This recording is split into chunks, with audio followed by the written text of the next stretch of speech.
Hey there, Bills fans. It's your host, Jeremy Mountain here.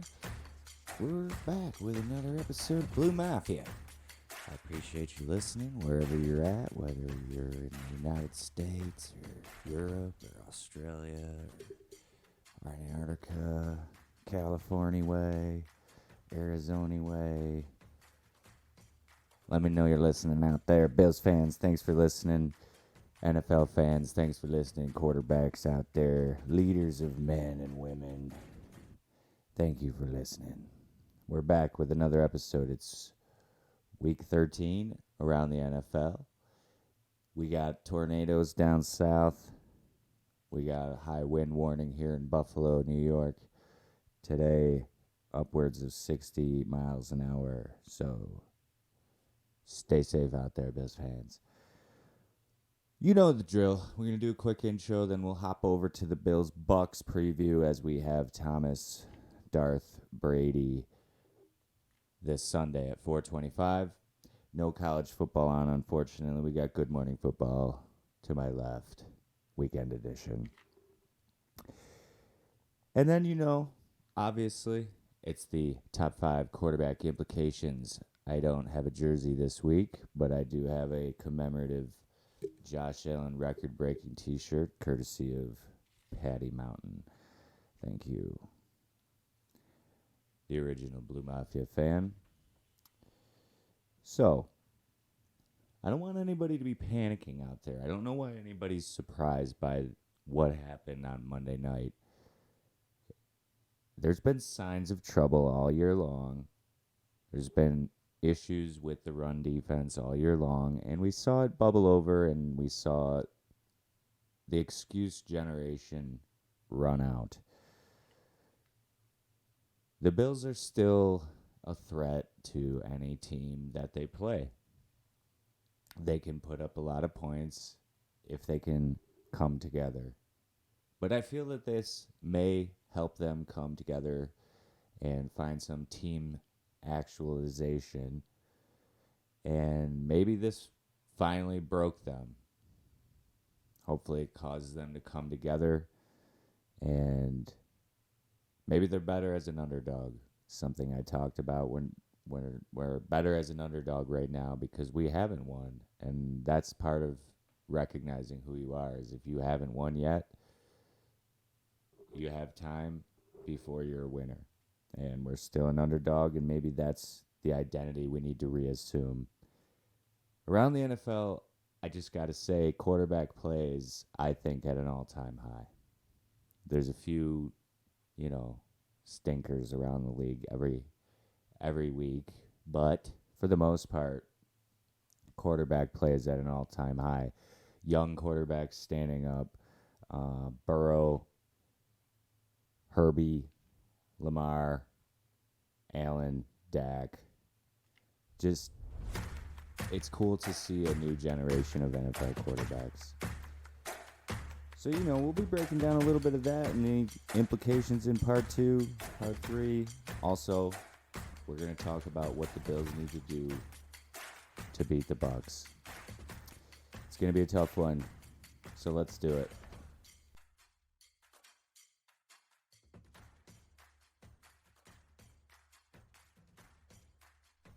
All right, so to be frank, I'm not surprised to see the Bills struggle, to see the fan base be bewildered. But what I am surprised to see is Sean McDermott sort of cracking. And there's been signs of him cracking here and there throughout this season on the sideline. And it's a sort of a love-hate thing, because I love to see the fire in his eyes, and I love to see the crazy in his eyes, but there's a little bit of a sense of insecurity, like maybe job insecurity. Like maybe he's been told that he better perform or it's going to be on to the next process. I feel like that would be a terrible move, because I do feel like we have a nice established program, but it starts with him, it starts with Daboll. And as I've said on the blog, the offensive approach has been at best lazy, sloppy, and overconfident all year long. Going back to the Steelers game, not to repeat ourselves, but these are just facts. Lazy, hollow offense. No identity. Some of us are witnessing it now. Some of us have known it's been hollow all year long. This is the time to break it out, and one of the guys I feel like it's time to break out is Gabriel Davis. As you know, I'm a huge fan of Gabriel Davis, and I was a huge fan of him at Central Florida. He plays well in Florida weather. I would hate to see him take off after having to take a back seat. Emmanuel Sanders has done a great job.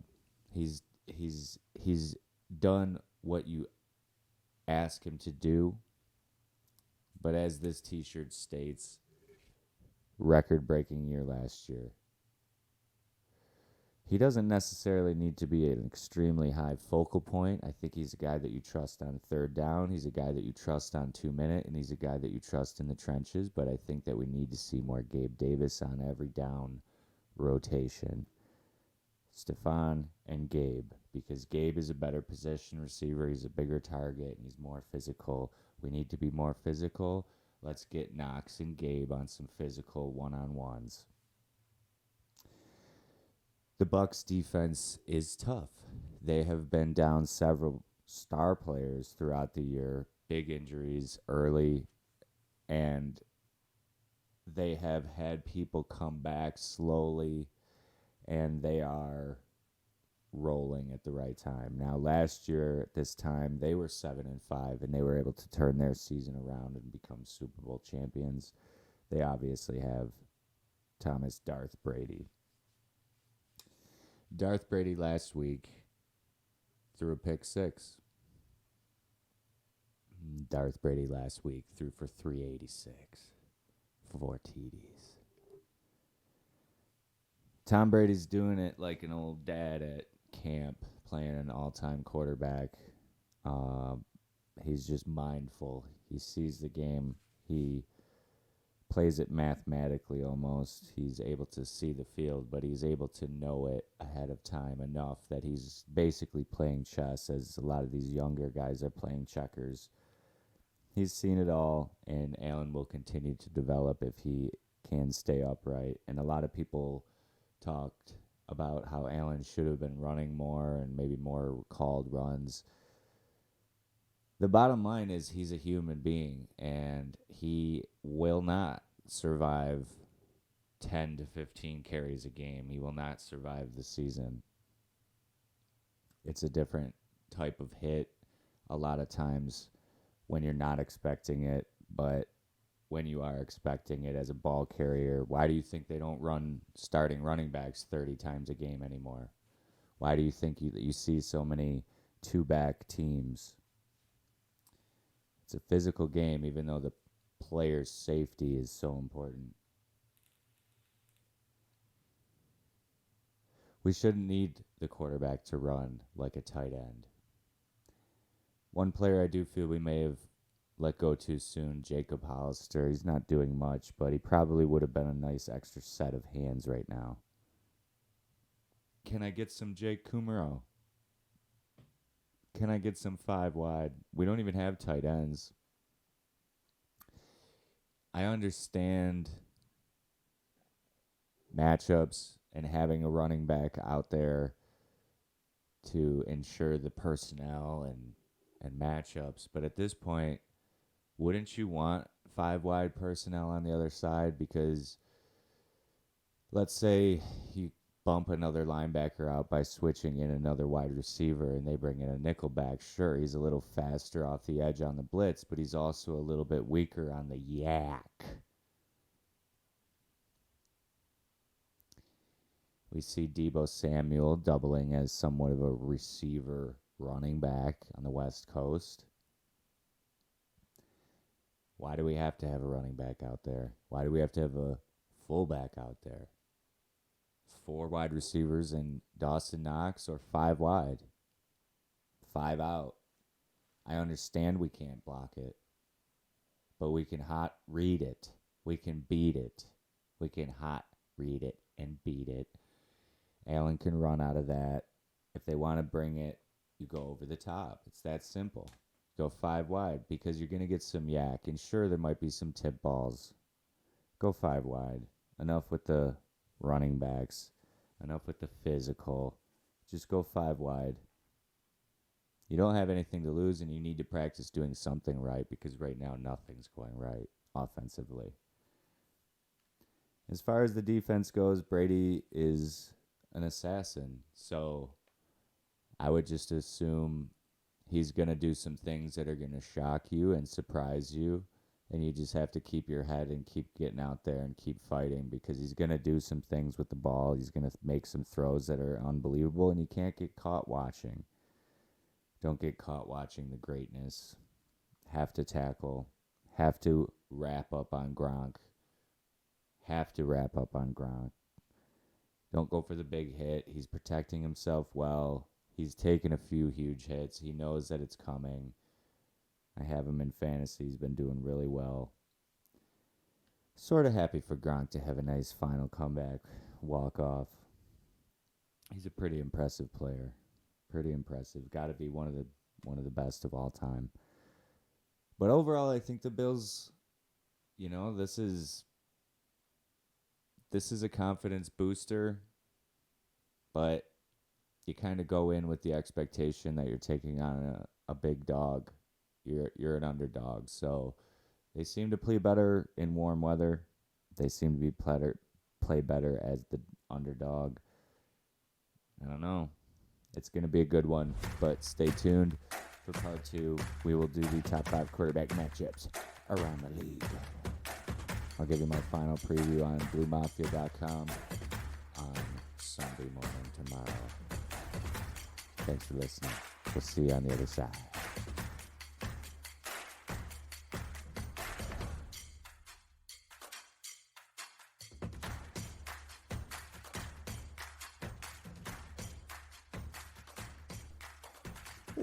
Well, look who it is. It's our listener. If you're a listener out there, want to extend the olive branch and offer you this one-of-a-kind Josh Allen visor t-shirt. Size large, nice soft terry cloth. We're going to give it to a listener. Drop us a comment or a DM if you're listening. This is courtesy of a local Buffalo company. I believe it was maybe Buffalo Bills VCR or 90s Buffalo Bills. I'll drop it in the comments. Bought it earlier in the year. I got 2 of them. I've been saving it. It's a men's large, but it's that nice soft cotton. So if you're out there, let me know. I'll send it out to you wherever you're at. So now, the top 5 quarterback matchups around the league. You know what it is. These games have big implications. Dennis Reynolds implications. Playoff implications. And they're just good old-fashioned one-on-one knock down, drag out quarterback doozies. Duels and doozies. First, Patty Mahomes taking on Father Derek Carr. Father Derek's been throwing up some Hail Marys. He's been getting some yellow flags. The red and yellow Kansas City Chiefs have been a little bit meek and mellow. They've been doing well. A little bit of extra ketchup and mustard on the hamburgers for Andy Reid. Pretty quiet. Not anything crazy. Not a lot of hot dogging. We had some drop balls by the superstars over in Kansas City. Don't forget the Bills took it to them in the beginning of the year. Don't forget about it. Kind of messed with the Chiefs a little bit. But the Chiefs are looking to get back right and get back on top of their own division, and that's why this one makes the implications. AFC West, big one, Raiders, Chiefs. Can a Father Derek and his troop of merry men, along with the TMZ trail of tears that has followed that team. If they make the playoffs, that would be really incredible. I'm going to hand it to Derek Carr if that team makes the playoffs. It's incredible. Number 2, top 5 quarterback matchup. Ravens, Browns. Everybody's hating on Baker. Everybody's hating on Lamar and Baker. A couple weeks ago, Lamar had a poopy pants night and Baker had a real bad night. I just think that they think that's going to happen again. I don't think that's going to happen again. These guys are skilled. These guys are good. This will be a good game. It's getting late in the year. You got guys playing for futures. You got guys playing for respect. I still think Baker's an okay player. Is he the best? No. He's banged up. Stefanski, what do you got? They've had obviously some injuries over the course of the year, but they still have a tough running game. On the other side, Lamar finding on the 5th or 6th running back of the year, Devonta Freeman, having an outstanding season. Just want to shout that out. You know how they lost several running backs throughout the year. But having come in late in the year, Latavius Murray and Devonta Freeman, both on my fantasy team. Nothing crazy, but Devonta Freeman, you just like to see a guy like that come back and produce. Former Bill, would have been nice to have him, huh? Remember that? He was a Bill for a short time. Number 3, Jimmy G. Where is your girl? Jimmy G. Check yourself. Versus Joey Bags Burrow with the hammer fist. He's got a busted up panky. They kept showing him on the sideline having some issues. Apparently it's doing okay. Apparently he looks fine. T. Higgins tearing shit up. They're probably doubling Jamar Chase, making sure he doesn't get over the top. But T. Higgins doing a very outstanding job of getting open. Big physical target. Great target for a guy with a bad pinky. They're trying to take a leap. The Bengals are trying to take a leap. People made fun of them. People make fun of that head coach, Zach Taylor. They said that he was a joke. Hey, trying to make the leap. They said they should have taken Penei Sewell. Hey, trying to make the leap. 49ers would be nice if they had a nice quarterback. Jimmy G, no swagger. What's going on there? They've had probably 15 different running backs. How about some consistency out in the West Coast, in San Fran? Everybody's pretty much in the hunt, but that one's huge. That one's in Cincinnati. It's going to be really sloppy. It's going to be on that hard, cold grass of Cincinnati, which they're used to. No practice facility. Number 4, JA17. Come on, baby. The Bills need the momentum. They need a big game from Josh Allen as he takes on the GOAT, Tom Brady, down in Tampa. It's going to be nice. It's going to be warm. It's going to be a lot of Bills fans there, probably spreading Omicron, bringing it back. It's going to be a war. It's going to be nice weather. It's not going to be sloppy and rainy. I'm hoping the Bills go 5 wide, but I'm assuming that Tom Brady's going to just pound face with Leonard Fournette and Ronald Jones. This will be the game. You wait. I said a few weeks ago Ronald Jones will be brought out at some point. Watch it be tonight or tomorrow night, 4:25. It'll be the Ronald Jones game where he gets 34 carries for 250 yards. Brady does these weird things. He saves guys. Just an odd prediction. But either way, they'll probably try and pound the rock. Or maybe they'll just go hell with it and have a little fun and roll the dice and throw it 60 times. Either way, it's going to be fun. I don't think it can be a real blowout because you can kind of come back against the Bucs if it's a shootout. And the Bucs can come back on the Bills at any point. So hopefully it is a shootout. But either way, it's a big game for the Bills. Definitely bigger for the Bills and Josh Allen. And then finally, little Kyler Murray and the Cards. Such a huge game. Taking on the master, Sean McVay. Sean McVay, Stafford, all kinds of excuses over in LA.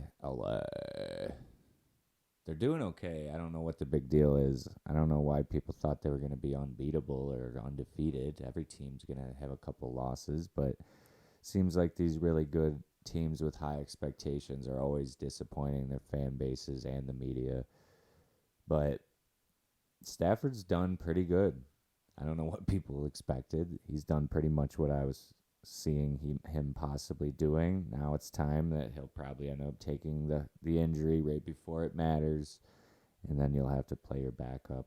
Same thing with Kyler Murray. He's been out a little bit, but he's coming back. It's only a matter of time before someone takes a shot on him.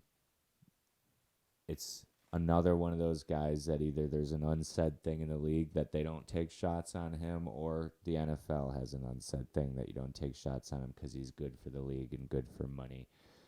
But that's just a little bit of tin hat conspiracy.